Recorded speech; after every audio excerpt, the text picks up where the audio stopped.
अपनी खुद की रक्षा कैसे करनी है, सेल्फ डिफेंस कैसे, अगर कोई आपको तंग करता है, परेशान करता है, तो उसको रोका कैसे जाए, आत्मरक्षा। बेटे बेटियां सारे बैठे हैं, सभी को हम ये कहते हैं, जरा ध्यान से सुनिएगा।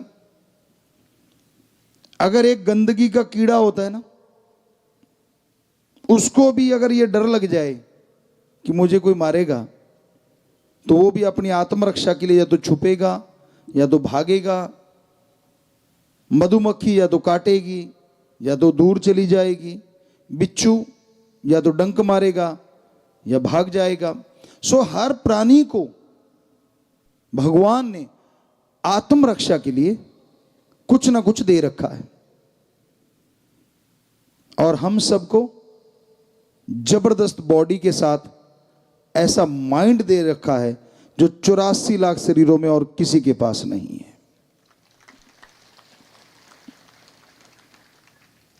इस माइंड में हिंसा नहीं होनी चाहिए, लेकिन कोई आप पे अटैक करता है, खास करके बेटियां, तो इसका मतलब ये नहीं होना चाहिए कि आप अबला हैं, आप सबला बनना है।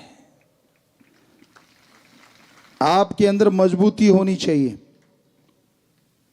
तो हमने ये स्कूल इसीलिए गुरुकुल की तरह बनाए थे, और कोशिश करेंगे, अगर बच्चे चाहेंगे, हमारी बेटियां, तो आज अचानक अभी अभी जस्ट ख्याल आया है, जब हम लोग पढ़ा करते थे तो हमारे वहां शुरुआत होती थी स्कूल में, पीटी वगैरह करवाया करते थे, यानी एक एक्सरसाइज ऐसी नहीं जिससे पसीने आ जाएं, ऐसी जिससे हर बच्चा मजबूत हो जाए।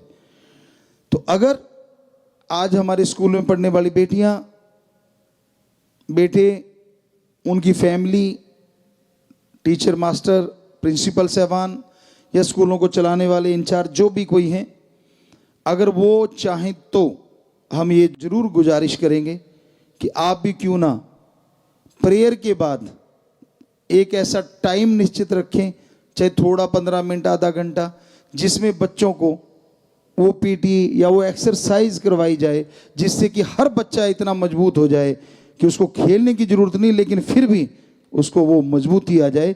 अगर आप लोग लागू करना चाहें तो हम आपको बहुत बहुत आशीर्वाद देंगे। बेटियों ने तो हाथ खड़े किए, बच्चे, स्कूल के बच्चे खास करके, और सारे ही चाह रहे हैं, या और स्कूलों में भी करवा सकते हैं, यहाँ हमारी बेटियां चला रही हैं, बेटे चला रहे हैं स्कूलों को, तो हमारे वालों में तो जरूर 100% अगर कर पाओ तो जरूर करो। बच्चे तो तैयार हैं, बच्चों ने तो हाथ खड़े कर रखे, बेटे बेटियों ने।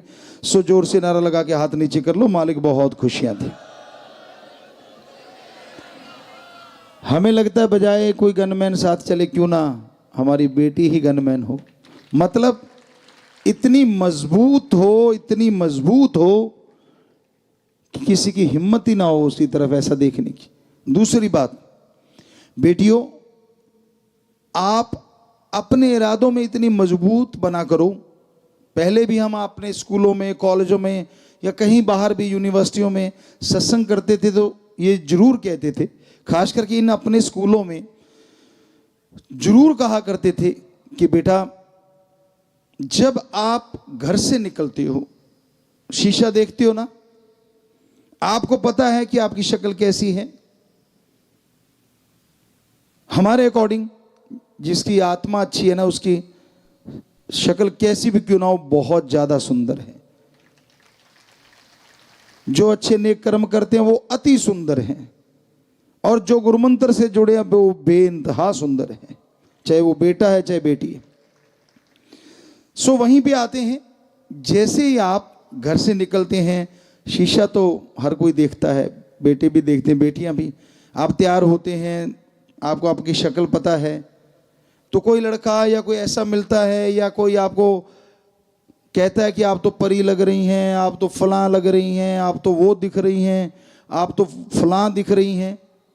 बेटा, वो आपको बहलाना चाहता है, वो आपको यूज एंड थ्रो करना चाहता है, और कोई नहीं, आपका वही चेहरा है जो आपने शीशे में देखा था, उसमें कोई परिवर्तन नहीं आया। ये एक आदिकाल से चला हुआ तरीका है, खास करके मर्द लोग ऐसा बोलते हैं ताकि औरत को फिसलाया जाए, बहकाया जाए। तो बिटिया, आप हमारी बेटियां हैं, ये आपसे जरूर चाहते हैं कि किसी की बातों में, किसी के बहकावों में मत आया करो। जब बेटी आगे से स्ट्रांग होगी ना, उसका रिएक्शन होना चाहिए कि भैया आप भी बड़े अच्छे लग रहे हो, दैट्स ऑल। पर साथ में भैया पे जरूर जोर देना, भैया। यकीन मानो लड़के की हिम्मत नहीं कि आपकी तरफ देख भी जाए कभी, और फिर भी देखता है तो स्ट्रांगली, आप मोम की गुड़िया नहीं बनना, बेटियां हो हमारी, अंदर से स्ट्रांग बनना है। यस। तो जब आप स्ट्रांग होंगे ना, किसी की हिम्मत नहीं कि आपकी तरफ कदम भी बढ़ा दे। लेकिन जब आप डगमगा जाती, वहां गड़बड़ होती है। ये 6 करोड़ 6.5 करोड़ बच्चे हो गए हैं, तो हमने अपने बच्चों में ये चीज देखी है, बहुत ही स्ट्रांग, गजब। तो ऐसे बनो आप। इसका मतलब ये नहीं है कि किसी को डराते फिरना है या किसी को हमने मारना है। हम अपनी बात सुनाते हैं, बच्चे बात कई बार पूछते होते हैं, पिताजी आप स्कूल में कैसे कैसे। उन टाइमों में हमें नहीं पता कैसा सिस्टम था, आजकल तो स्कूलों में दिखता ही नहीं।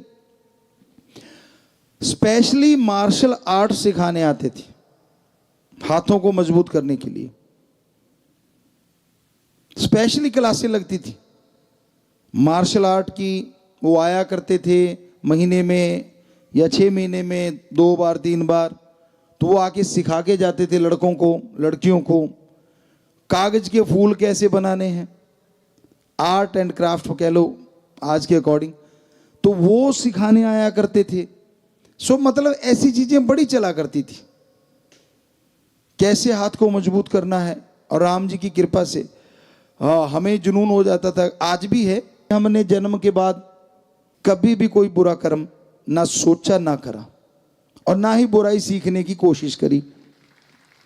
लेकिन अच्छा काम, चाहे वो दुनियावी रूहानी, तो परमपिता जी ने परफेक्ट कर ही दिया, उनकी बॉडी है। पर आज भी दुनियावी अच्छा काम, चाहे वो बेटी को आता हो, चाहे वो बेटे को आता हो, आज भी हम स्टूडेंट हैं।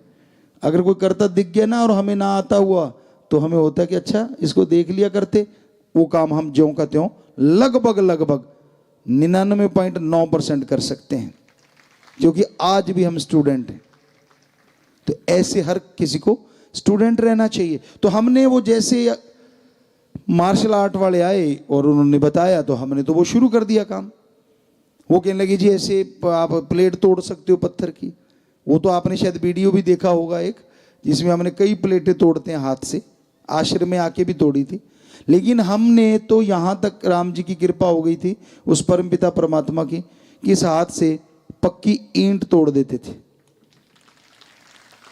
धन धन सतगुरु तेरा ही आशा। सभी साध संगत जी से निवेदन है कि मेरा चैनल जरूर सब्सक्राइब करें जी। धन धन सतगुरु तेरा ही आसरा।